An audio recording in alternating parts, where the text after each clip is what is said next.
Kalau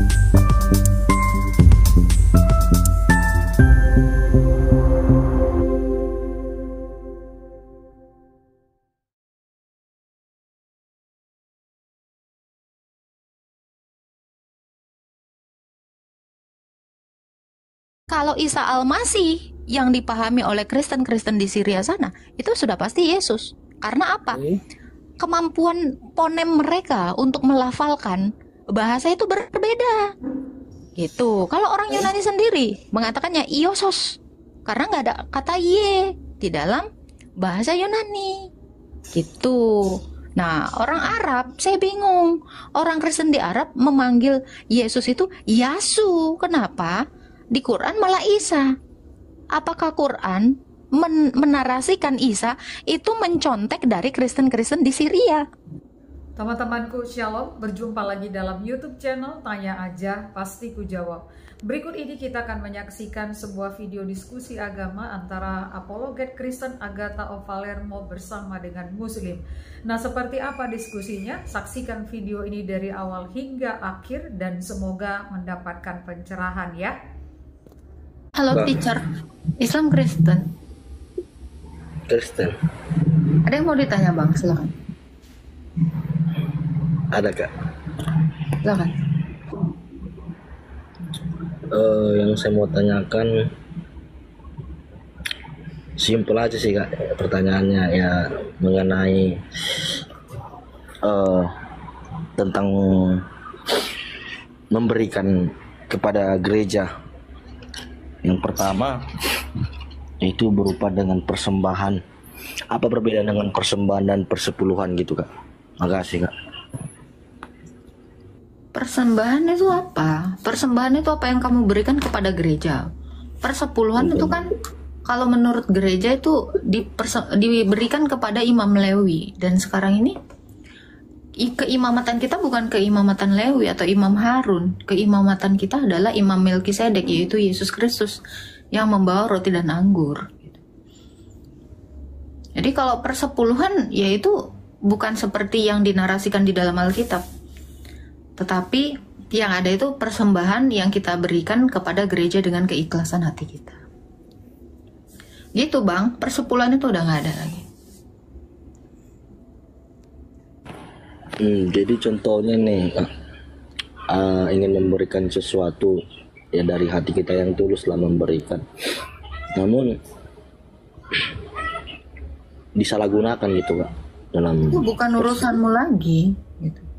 Apa yang ingin kau beri ya berikan aja kepada gereja dengan keikhlasan hatimu. Masalah dia mau menyalahgunakan atau tidak itu bukan lagi hakmu, tetapi itu menjadi apa? Kewajiban mereka yang sudah menerimanya. Ngapain kamu sibuk akan sesuatu yang bukan milikmu lagi? Kalau kamu sudah memberikan, kamu sudah merelakannya, ya kan? Ya, apakah itu menjadi urusanmu? Mau dipergunakannya untuk yang baik, yang tidak benar, atau apa?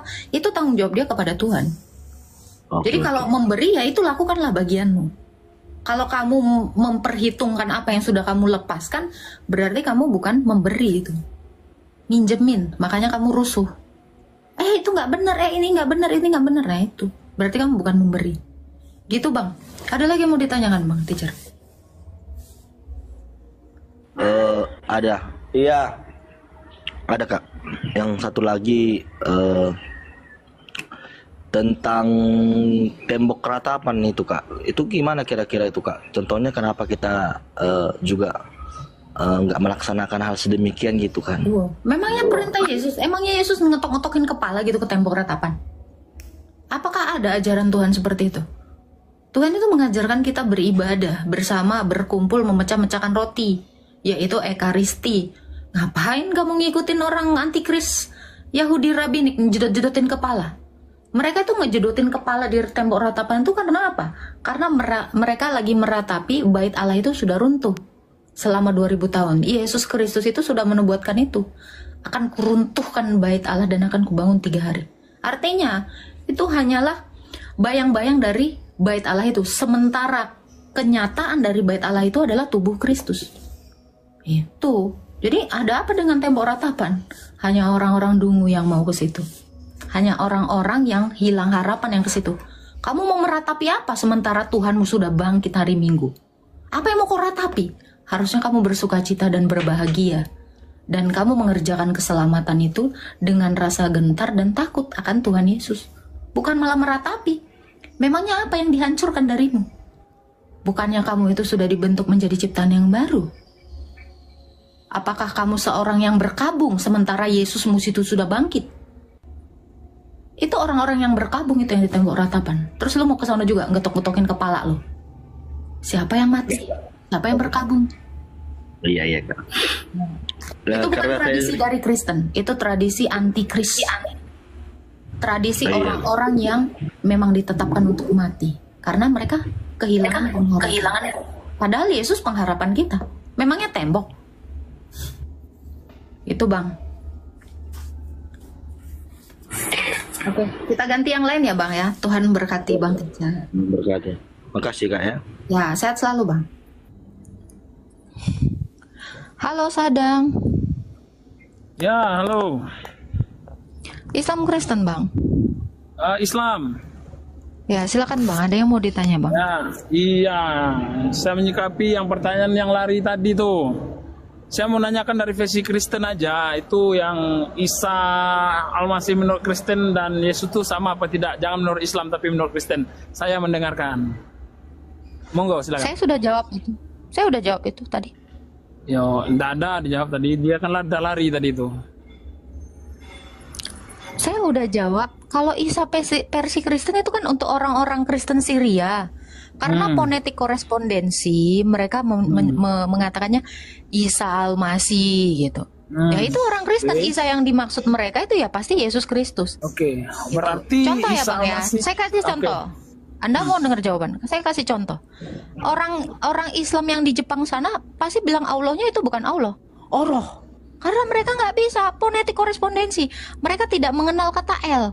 Makanya mereka panggil Oro Subhanahu wa Ta'ala. Karena mereka nggak bisa bilang L. Apakah Oro adalah Allah? Apakah Oro adalah Allah? Kan belum tentu. Nah gitu Bang. Jadi kalau Isa Al-Masih yang dipahami oleh Kristen-Kristen di Syria sana itu sudah pasti Yesus. Karena apa? Kemampuan fonem mereka untuk melafalkan bahasa itu berbeda. Gitu. Kalau orang Yunani sendiri mengatakannya Iosos karena nggak ada kata ye di dalam bahasa Yunani. Gitu. Nah, orang Arab saya bingung. Orang Kristen di Arab memanggil Yesus itu Yasu. Kenapa? Di Quran malah Isa. Apakah Quran menarasikan Isa itu mencontek dari Kristen-Kristen di Syria? Nah itu justru jadi pertanyaan saya. Kok bisa orang Islam, ya, orang yang dialeknya Quraisy, setahu saya tidak mengenal huruf I. Tapi kenapa ada Isa Al-Masih? Sementara orang-orang Kristen di Arab sana memanggil Yesus itu Yasu, bukan Isa. Isa Al-Masih itu dari orang-orang Kristen Syria. Apa Quran nyontek?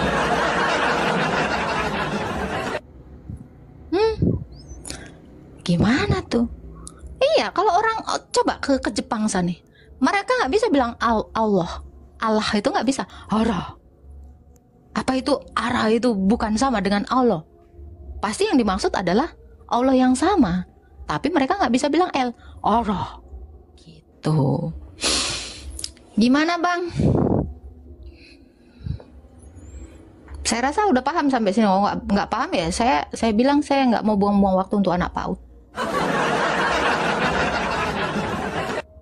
Pengguna TikTok ini orang-orang dewasa, bukan anak yang cara berpikirnya itu level-level anak SD, anak PAUD gitu. Tidak. Ada lagi yang mau ditanyakan, Bang Sadang? Jadi kalau Anda tidak mau menarasikan Isa yang di dalam Quran, ya Anda tidak perlu mempertanyakan itu lagi sama saya. Gitu. Karena selama berapa ribu tahun Indonesia merdeka, kalendernya itu memperingati hari kematian Isa Al-Masih. Isa yang mati, bukan Isa yang diserupakan.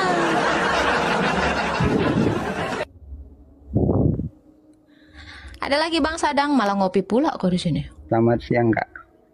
Selamat siang. Islam Kristen Bang?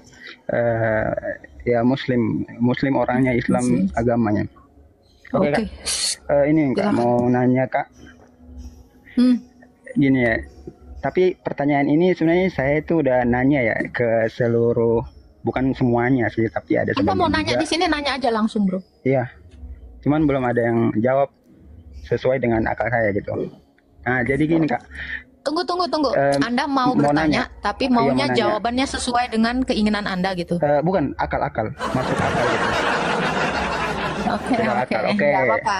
Ini Kak. Pakai akal ya berarti abang ya. Oke, Siap. oke. Logika lah, kita main logika, oke. Oh, saya suka sekali. Oke Kak. Silakan. Ini Kak. Gimana jawaban Kakak? Misalkan ada orang yang nanya gini, kenapa Kakak Kristen? Nah gitu, bisa nggak Karena Kakak saya jawab? sudah. Oh bisa dong. Iya, jawab dengan Karena suara Kak. saya sudah mengenal Tuhan, makanya saya memilih Kristen. Kristen itu artinya mengikut Kristus Yesus Tuhan kami. Bentar. Kenapa saya mengikut Kristus atau Kristen? Karena saya sudah mengenalnya. Kalau saya tidak mengenal, saya nggak mau ikut. Secara logika, mau nggak Anda ngikutin orang ke pasar yang tidak Anda kenal? Pakai logika. Bentar. Oke. Tapi gini Kak. Kita kan lahir ya. Kita kan nggak tahu gitu kan ya. Jangan berretorika, katanya mau pakai akal. Anda kalau mau berretorika, Anda mau pakai filsafat. Kalau mau pakai filsafat, saya Bukan, bisa. ini bukan Anda mau persoalan pakai filsafat. logika, saya bisa. Iya, saya terima juga. Tadi- Tapi ini bukan tadi- persoalan filsafat. Bentar dulu Fokus Kak. pertanyaan Anda. Iya. Sabar. Anda kan sudah, Bang gini Bang. Kita Iya. biar enak ya. Anda nanya, Eh, kenapa kamu mengikut Kristus atau jadi Kristen? Bukan mengikut, Jawaban saya, bentar. Bukan karena- mengikut, beda pertanyaan. Saya bilang Jadi Kristen kan? Kenapa Anda Kristen? Ya, Sama Kristen juga. itu artinya pengikut Kristus. Iya, sama Kenapa juga. Anda jadi pengikut Kristus? Kenapa Anda jadi Kristen? Itu Iya. maknanya. Kenapa Udah Anda nangkap? Kristen? Kenapa saya menjadi pengikut Kristus atau Kristen? Karena saya sudah mengenali siapa yang saya ikuti. Ini paling logis. Kalau saya tanya Anda, kenapa Anda Islam? Kenapa Anda menjadi Muslim dan ikut agama Islam? Oke, Alasannya? saya bisa jawab. Itu adalah sebuah takdir yang memang kita tidak bisa kuasai. Bentar, sabar dulu. Anda jangan ketawa. Kamu ditanya dengan pertanyaan yang sama, jawabanmu takdir. Oh my god. Kamu yakin berotak? Kamu yakin berakal? Secara akal, manusia itu memilih. Manusia itu tidak ditakdirkan, bro. Apakah kamu berak itu ditakdirkan Allah atau pilihanmu? Kamu bisa aja memilih untuk tidak berak. Karena kamu punya pilihan secara logis. Kamu bisa nahan berak. Tapi apakah kamu mau jawab, kamu berak karena ditakdirkan Allah? Saya suka dengan orang-orang yang kalau dia udah ngomong, kita pakai logika. Saya yakin ini orang-orang yang tidak berlogika yang berkata seperti itu. Oke, mantap Bu. Saya menghargai Ibu. Oke, udah Dan saya dengar. kamu Mantap. bilang, tunggu Bentar dong. dulu, Mbak. Jawabanmu karena takdir. Kan belum Logikanya lanjut. di mana? Saya belum lanjut. Itu masih ada Logikanya di mana? komanya. Bentar. Gimana mau Ketika kita kamu paham mengatakan- kalau kita tuh nggak dengar sampai habis gitu Mbak? Tolong kasih tahu saya secara logika, Anda Islam itu karena takdir. Silakan bikin saya mengerti dengan logika saya. Bagaimana ceritanya Anda Islam itu karena takdir? Silakan. Oke, terima kasih banyak ya. Terima kasih Kak. Pertama, kita harus pahami dulu, takdir itu ada dua. Satu, yang bisa kita kuasai, sabar, pelan. Yang kedua, tidak bisa kuasai. Saya jelasin yang pertama dulu ya. Yang bisa kita kuasai, contoh, Allah mentakdirkan dua jalan. Anda mau jalan fajir, apa jalan takwa? Itu adalah pilihan Anda. Itu takdir yang masih bisa kuasai. Contoh lagi. Hujan Satu itu aja kan- Bang, udah contohnya. Saya udah ngerti takdir yang bisa Oke. dikuasai. Takdir yang Oke, tidak itu bisa dikuasai, Bang. Dua, takdir yang tidak bisa kuasai atau yang tidak bisa dipilih manusia. Contoh, saya lahir di Indonesia, itu saya nggak bisa pilih. Saya lahir dari ibu. Bentar, Kalau saya bisa jangan jawab nanti gimana? dulu. Bentar dulu. Dengar dulu. Oke. Saya lahir dari ibu siapa? Itu adalah takdir. Saya nggak bisa milih. Ya. Jatuh dari pesawat itu adalah takdir juga. Mati itu adalah takdir yang nggak bisa kita pilih. Jatuh dari pesawat itu takdir Allah atau apa? Gimana? Itu takdir. Kan kita kan nggak mau kita jatuh, kita tujuannya itu untuk sampai tempat tujuan. Tapi kalau misalkan petir sambar misalkan, itu kan takdir. Kita nggak milih untuk mati. Satu aja. Abang jatuh dari pesawat itu Allah yang menakdirkannya. Maksudnya pesawat jatuh gitu. Pesawat jatuh terus kita mati, itu takdir, Mbak. Makanya dengar dulu. Sabar, logikamu di mana? Pesawat jatuh itu takdir. Itu karena kelalaian sih pengemudi pesawat, bukan takdir Allah. Gila. Itu bisa dirubah. Pesawat itu bisa jatuh atau tidak jatuh, itu tidak dikuasai Allah. Itu apa? Kesalahan penggunaan pada pilot pesawat karena tidak layak untuk terbang. Itu bisa kita berspekulasi untuk itu. Masa pesawat jatuh itu ditakdirkan Allah? Tidak. Itu murni kesalahan pemilik pesawatnya. Karena dia tidak menggunakan prosedur yang benar. Ada pesawat yang tidak jatuh? Apa itu juga ditakdirkan? Oh tidak. Karena kepentingan apa? Saya juga bisa menjawab kamu, ya. Ketika kamu lahir di Indonesia atau lahir dari ibumu, kamu tidak bisa memilih. Apakah itu ditetapkan Allah? Itu ditetapkan emang, karena kita nggak bisa milih. Bisa dirubah nggak? Nggak bisa, Bu. Bisa. Itu bukan, saya kasih tahu. Itu bukan ketetapan Allah. Kenapa? Karena itu adalah ketetapan manusia. Ibumu menginginkan kamu lahir. Apakah keinginan ibumu adalah keinginan Allah? Tidak. Dia bisa saja mengaborsi kau. Pilihanmu dipengaruhi pilihan ibumu. Ibumu itu masih manusia, bukan Allah. Adam dan Hawa jatuh ke dalam dosa. Menurut kau itu ditakdirkan Allah. Maka saya katakan, Allahmu menginginkan kamu berdosa. Di mana letak Mbak? Di mana letak? Kamu mau hidup dari orang tuamu, itu adalah pilihan orang tuamu, bukan pilihan Allah. Kamu pun mau punya anak, nanti saya turunkan lagi ke generasi selanjutnya. Kamu pun mau punya anak, itu atas pilihanmu, bukan pilihan Allah. Ya, ini takdir yang kacau. Dia tidak melihat logika di kepala Anda. Anda hanya melihat dari sisi Anda. Anda tidak tahu bahwa Anda dikuasai manusia lain. Kenapa? Karena memang manusia diberikan Allah kuasa. Allah itu ingin membagi otoritasnya kepada manusia. Jadi jangan kamu kira kamu lahir dari ibumu itu otoritas Allahmu. Bukan. Itu otoritas ibumu. Ibumu itu otoritas nenekmu. Nenekmu pun seterusnya sampai kepada Adam. Jadi kalau kamu mengatakan takdir itu tidak bisa dirubah, bisa. Ibumu bisa merubah takdirmu. Apakah ibumu adalah Allah? Bukan. Anda jauh dari logika. Sudah saya katakan, logika Anda Mbak, masih cetek. Mbak, sejak kapan manusia bisa merubah takdir? Makanya, bentar. Kamu tadi sudah menjawab ada takdir yang bisa dirubah oleh manusia. Barusan kamu bilang, sejak kapan manusia bisa merubah takdir? Kamu pun bisa saya rubah takdir. Saya bilang bisa, orang udah kamu jawab.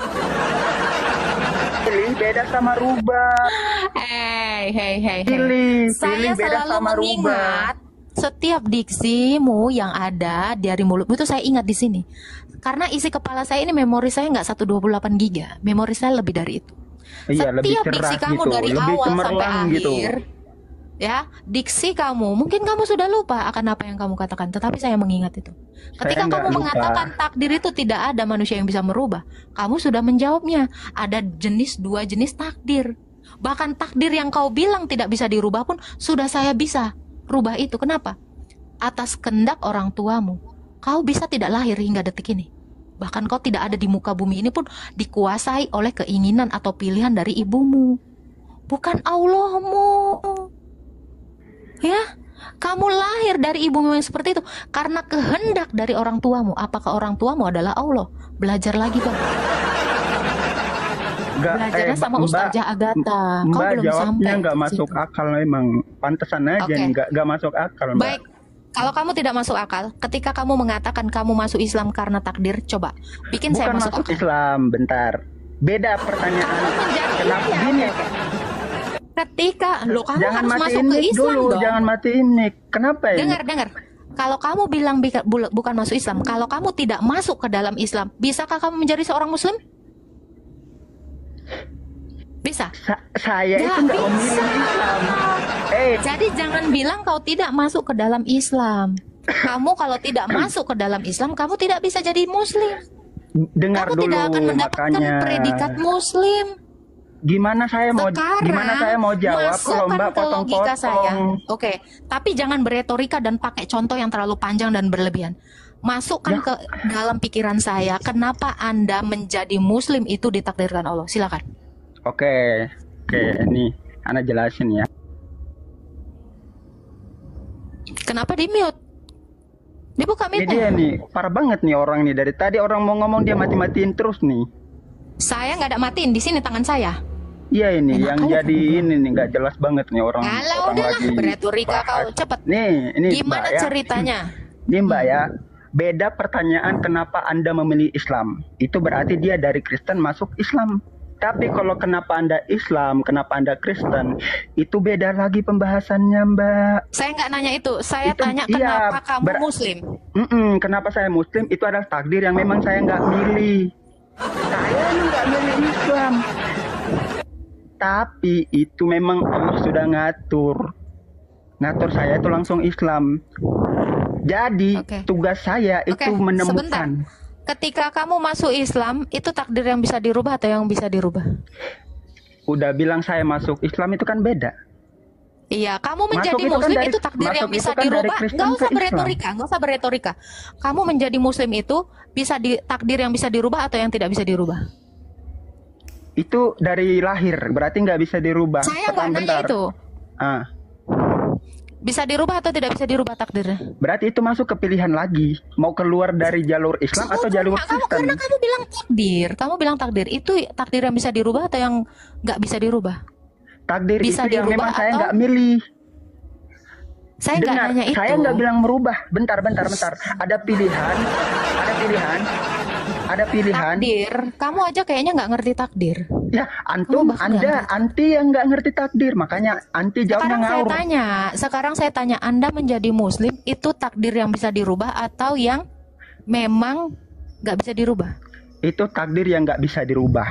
Pertama, Kalau Anda mengatakan Anda Muslim merupakan takdir yang tidak bisa dirubah, banyak orang Islam yang akhirnya masuk Kristen.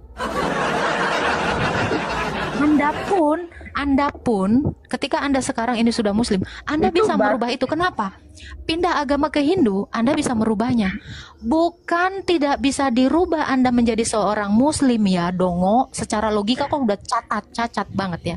Kenapa saya katakan cacat? itu udah Karena termasuk. banyak Muslim yang dari lahir dia itu menjadi murtad. Jadi gagal ketika kamu mengatakan kamu Muslim itu berdasarkan takdir Allah. Kamu itu banyak bicara, kosong isinya. Kamu bahkan nggak ngerti. Ini gimana kita mau jawab nih? Kalau Mik main mati-mati terus nih, jangan Saya geser ke tanya kamu, kanan-kanan adakah lah. Muslim yang dari lahir itu bisa jadi Kristen? Dengan dari lahir, Adakah yang Muslim namanya yang orang nggak dari milih. lahir? Hah? Saya tanya, Gimana? apakah Muslim dari lahir itu bisa jadi Kristen? Adakah kasus seperti itu? Muslim dari lahir, Terus Kristen? dia memilih untuk jadi Kristen. Ada nggak berarti kasus kayak gitu? itu masuk pilihan. Kamu memang sengaja ingin bodoh. Fix cacat logika, ya. Bagaimana bisa mungkin Anda berniat menjadi Kristen? Kenapa? Karena Anda sudah comfort di dalam kegelapan. Anda sudah mengira kegelapan itu adalah terang. Karena sebenarnya Anda belum melihat terang itu setitik pun. Ya? Belum. Anda belum melihat terang, Anda baru dalam kegelapan. Dan Anda mengira kegelapan yang Anda saksikan selama hidup Anda itu adalah terang. Padahal Anda katak dalam tempurung. Linda sampai 25 kali ya.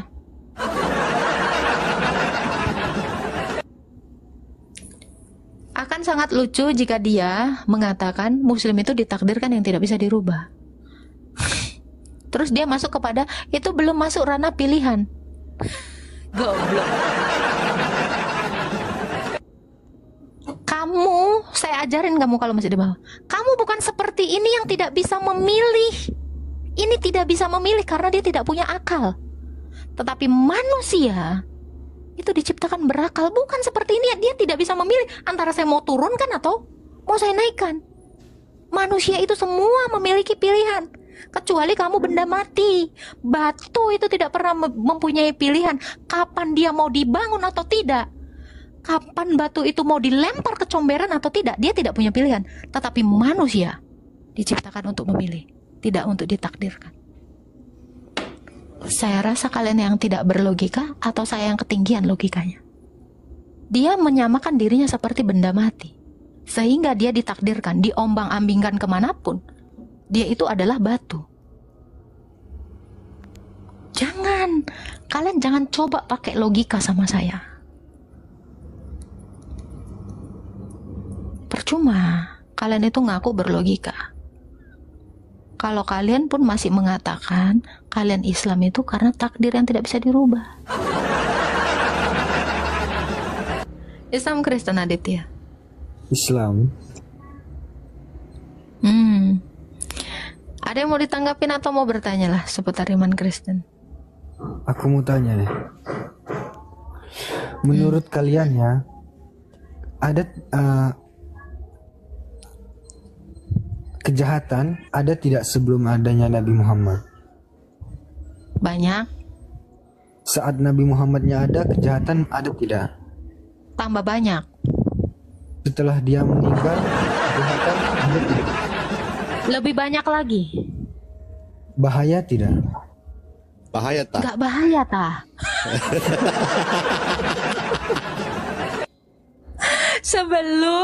Selagi ada, setelah ada, kejahatan itu tetap ada. Bahkan sejak zaman Adam, kejahatan itu sudah banyak.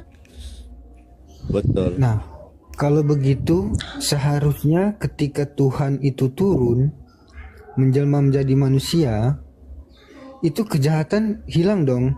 Kalau tidak hilang, berarti Tuhan kalian tuh hanya setara dengan Nabi di dalam agama Islam. Berarti maksud kamu Allah itu nggak pernah turun? Turun kan? Subhanahu wa ta'ala. Kamu bilang Tuhanmu sama dong kayak Nabi turun ke dunia, tapi kejahatan tidak berkurang. Saya tanya, Allah itu tidak pernah turun maksud kamu? Tidak ke pernah. dunia? Tidak pernah. Berarti Allahmu ini nggak pernah ngobrol sama nabi-nabi, sama rasul? Pernah. Gimana caranya? Lewat wahyu lah. Iya, berarti wahyunya Allah turun dong? Lewat utusan malaikat Jibril. Berarti Allah memang nggak pernah turun ke dunia ini? Serius? Belum. Kok Tuhan Yesus itu turun, kejahatan masih ada, bahkan dia bisa sampai terkena kejahatan gitu dari orang-orang Yahudi. Bagaimana itu? Karena berbuat jahat itu adalah pilihan manusianya. Kamu aja sampai, loh iya dong. Kenapa kejahatan itu terjadi? Bukan Allah yang menentukan, karena manusia itu yang memilih untuk berbuat jahat, termasuk kamu. Kamu udah diciptakan Tuhan Yesus tapi menyembahnya berhala. Itu pilihanmu. Loh, kamu sampai detik ini menuhankan berhala. Dalam perspektif kami, kenapa? Karena kamu diciptakan oleh Yesus, tapi yang kau sembah ilah-ilah lain, buatan manusia. Itu pilihanmu. Kamu menyembah berhala itu kejahatan di hadapan Tuhan Yesus. Itu pilihanmu. Kenapa kau mempertanyakan kenapa kejahatan gak berkurang? Kamu aja sudah kami beritakan tentang Kristus itu tetap memilih menyembah berhala. Ya kan?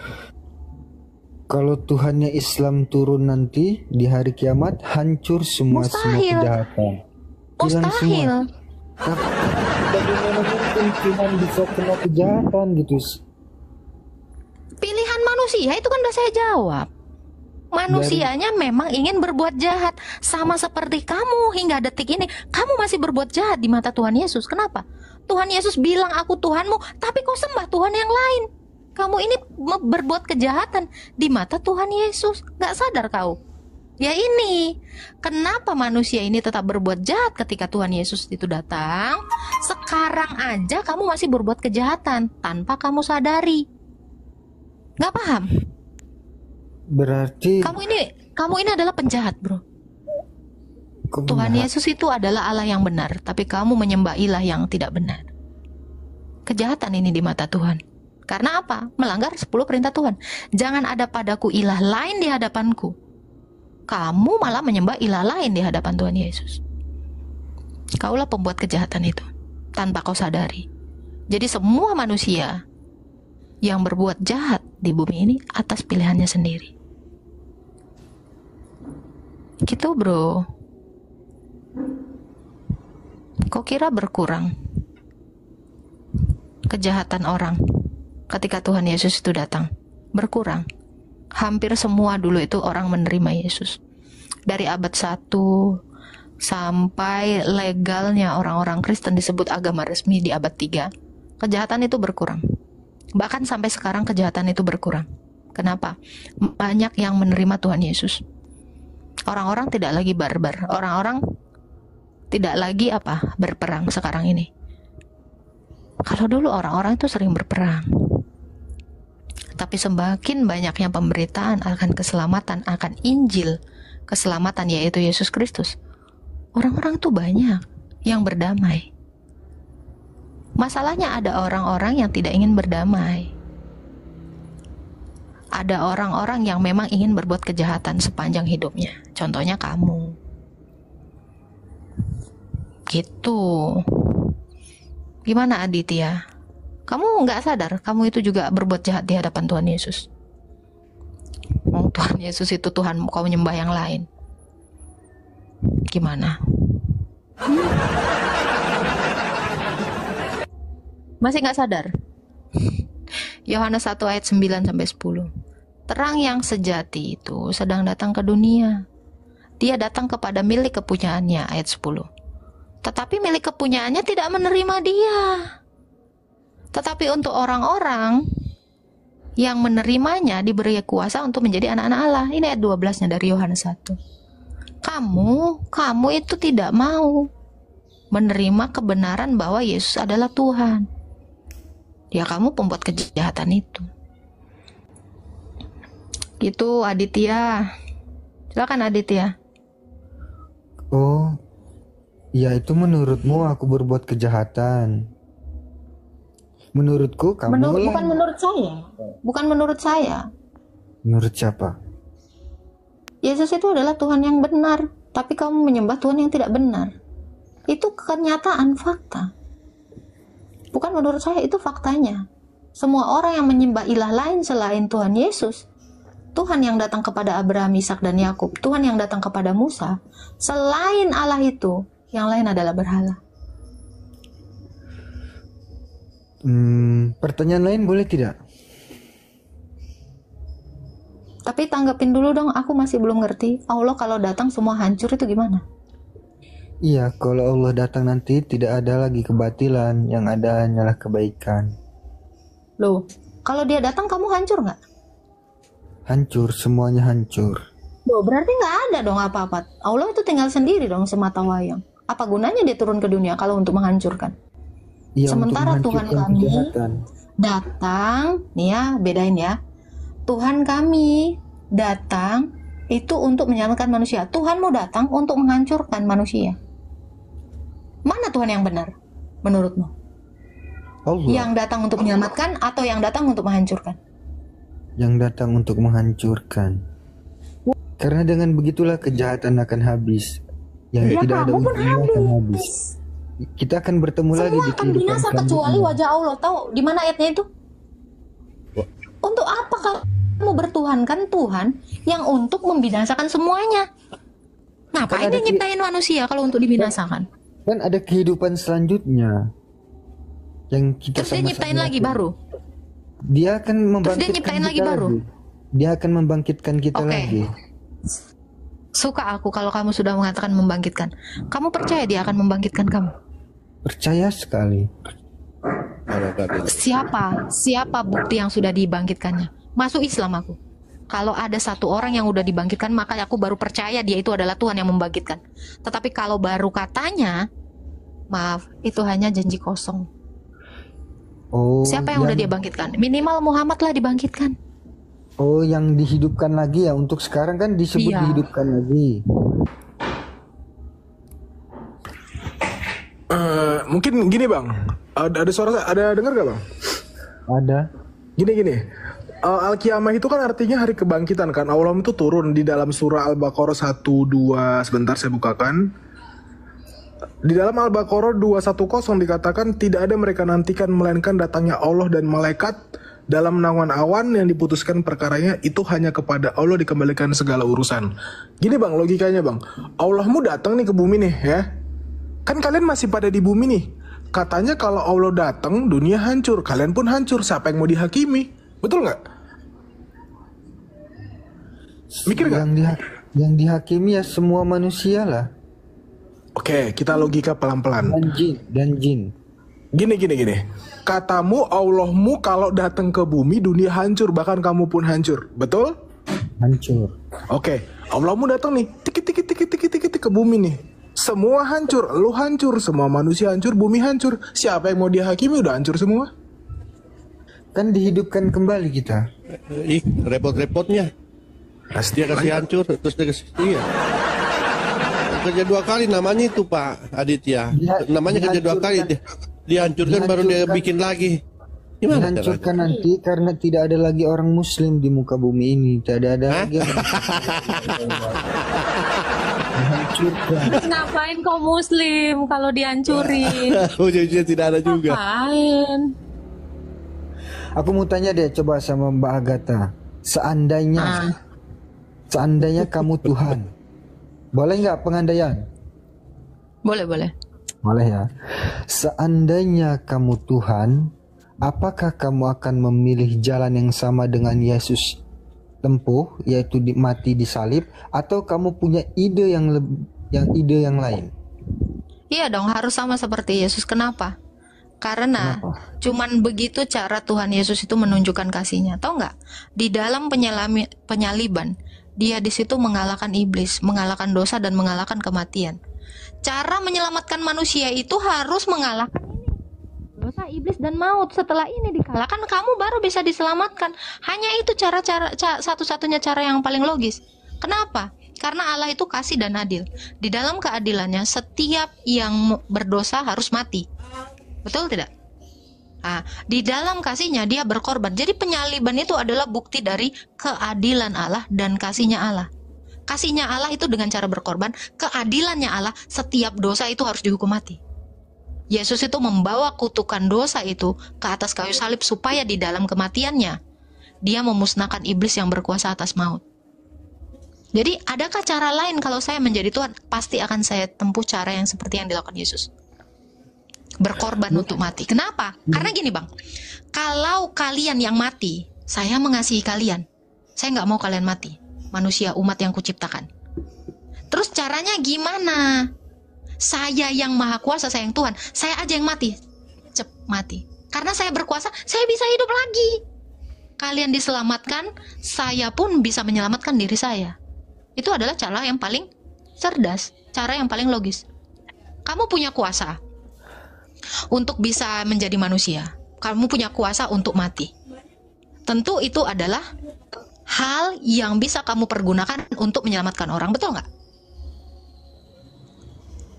Kamu itu setiap berdosa, kamu harus mati. Supaya gimana caranya kamu tidak mati dalam dosamu itu? Maka kamu harus saya selamatkan. Dengan cara apa? Saya berkorban. Ini masuk nggak? Saya rasa nggak nyampe otaknya. Tanggapin dulu. Saya kan Tuhan, saya punya kuasa. Kamu berdosa, kamu harus dihukum mati. Ya, ingat ya, kamu dihukum mati. Karena kamu semua sudah berdosa. Gimana ya caranya saya menyelamatkan manusia-manusia yang saya kasihi ini? Saya nggak mau mereka mati, gitu. Oh ya udah, saya gantikan. Saya yang akan menjadi mati. Karena saya mampu, karena saya Tuhan, saya bisa hidup lagi. Itu loh yang dilakukan Yesus. Kamu diselamatkan, dengan kasih saya, kamu juga sudah diadili, tetapi melalui aku, Tuhan itu sendiri. Oh, Yesus itu begitu. adalah keadilan itu. Iya, sekarang saya tanya, Allahmu gimana caranya menyelamatkan kau? Kalau kau jadi Tuhan, gimana kamu menyelamatkan umat-umatmu dari kematian, dari dosa, dari iblis? Kalau Allah dalam agama Islam mengampuni begitu saja tanpa dia harus mati, tanpa sebab dia mengampuni begitu saja. Apakah dia adil? Adil. Orang mencuri, kalau Allah itu adil, setiap mencuri, Qurannya Al-Baqarah berapa itu? Setiap orang mencuri, itu kan keadilannya Allah, hukumnya Allah harus dipotong tangannya. Potong Kalau tangan. kamu mengatakan orang yang mencuri diampuni aja, tetapi tidak dihukum, Allahmu tidak adil. Maka di sini Allahmu tidak konsisten dengan sifat-sifatnya. Katanya Allah Maha Adil. Masa iya orang mencuri tidak dihukum? Di mana keadilannya? Dia mengasihi Bukankah- tapi dia tidak ada keadilannya. Yakin? Bukankah dia tidak tertangkap waktu di muka bumi, lalu diampuninya saja? Saya nggak Bukankah- nanya tertangkap. Saya nggak menanya tertangkap. Allah itu harusnya kamu posisikan, dia itu Maha mengetahui. Kamu mencuri, dia tahu walaupun kamu ngumpet-ngumpet dari orang. Betul nggak? Iya. Bisa nggak? Ini secara logika, secara logika kalau kamu memang pakai logika. Ada orang yang mencuri dari rumahmu, ya. Misalnya semuanya itu dicuri. Terus ada juga orang ya yang membunuh keluargamu. Itu cuman diampuni aja. Ya ada yang dihukum, ada yang diampuni begitu saja. Kalau ada, Oke. ada Jadi yang untuk diampuni orang-orang begitu saja, baik. apakah itu merusak keadilan? Baik. Untuk orang-orang yang membunuh, ya, kira-kira bagaimana? Bagaimana Allahmu menyelamatkan pembunuh ini? Hukuman bunuh di bumi atau di akhirat nanti? Loh, gimana cara Allahmu menyelamatkan kalian manusia yang berdosa? Kan itu. Katamu dengan diampuni. Jadi kalau ada orang yang membunuh itu diampuni aja, nggak dihukum. Bisa, bukan semuanya, tapi dia bisa mengampuni. Tadi kan kutanya gini bro, fokus ya. Tadi kan kutanya gini, Allahmu gimana cara, kalau misal kamu jadi Allah, apa yang akan kamu lakukan menyelamatkan manusia ini? Mengampuni, nggak perlu untuk mati, nggak perlu kayak penyaliban Yesus. Saya tanya, kalaulah umat manusia ini membunuh, gimana cara kamu sebagai Allah menyelamatkan pembunuh ini?